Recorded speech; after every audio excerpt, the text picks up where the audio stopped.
Tulsi Gabbard is joining us now. So you heard the news. We walked through with Tristan Levitt on how this kind of came to their attention through whistleblowers. But Tulsi, I want to go directly to you. You know that you were on, you're kind of thinking back and you're like, okay, I know I did a Fox News interview on July 23rd, and the next time I took a flight was a couple days later, and I had that Quad S designation, which randomly sometimes is put on any of our tickets. And if it's random once in a while, that's no big deal. That was supposed to be how it worked.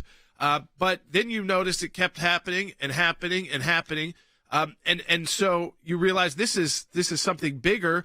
And then we've had whistleblowers come out saying that you've been put on, the Quiet Skies list. And let me just read that out for people, what the purpose of that list is for: to mitigate the threat to commercial aviation posed by unknown or partially known terrorists. So, I mean, Tulsi, just your reaction when you found out that you were on that list. You are someone who has served the country both in Congress as a presidential candidate and currently in our armed forces. The closest word that I could think of that can begin to describe what I felt and what I feel in learning that actually, according to these whistleblowers, that I am on this Quiet Skies list, that my own government, my president, my commander-in-chief is targeting me as a potential domestic terrorist. The closest word that comes to mind is a complete sense of betrayal.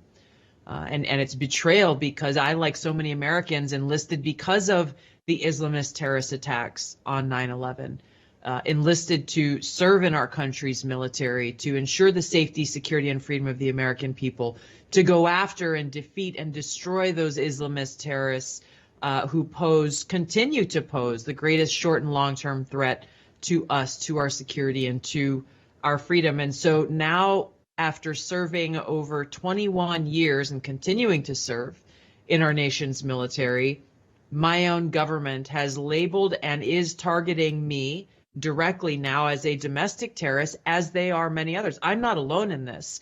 Of course, this list is not being made public, but we can look to what the Biden-Harris administration has done in multiple cases of how they have there have been leaked conversations, leaked files, leaked documents, and even statements they've made in public saying that this threat of domestic terrorism and extremism is so great, and often very likely it is those in the military or military veterans who are these potential threats here at home.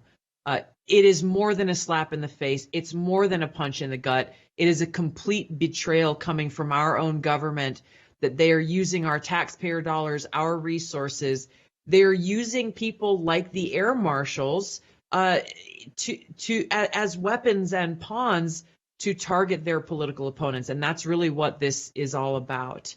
As a person, I feel, not only for myself, but for my brothers and sisters in uniform, for those who have literally put their lives on the line to go after and defeat those terrorists who attacked us on 9/11, those who continue to pose a threat to us today, and all of that, to have our own government come and point and set their sights on us and set their targets on us, saying that, no, actually, we are the domestic terrorists. Why? Of course, there's no explanation given, which is why we are taking legal recourse, why I'm so grateful for these whistleblowers and having the courage to stand up and present the evidence and proof, because, these secret lists, there are many of them. Quiet Skies is one of them. There are others that have occurred ever since 9/11 with the Patriot Act, weaponizing these institutions against Americans. All of these secret lists, there's no recourse. There's no way to know truly if you're on the list, how to get off the list, why you're on the list, why my own government is seeing me as a domestic terrorist.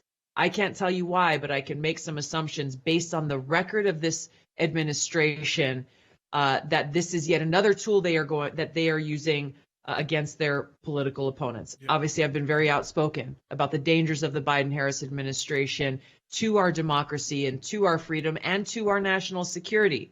And this is what happens as a result. Yeah, using your First Amendment rights to speak about your government is certainly not a reason to be labeled as a potential terrorist threat to our country. And of course, I think what happened here, Tulsi, sometimes is actually, it's not a good thing for you, but I think for the country, because of your profile, this could be a good thing for all Americans because, you're already a colleague of ours at ACLJ. We do this kind of work. We're going to be representing you. We've already got the FOIA going there. We were going to take other legal action. Lawsuits are coming.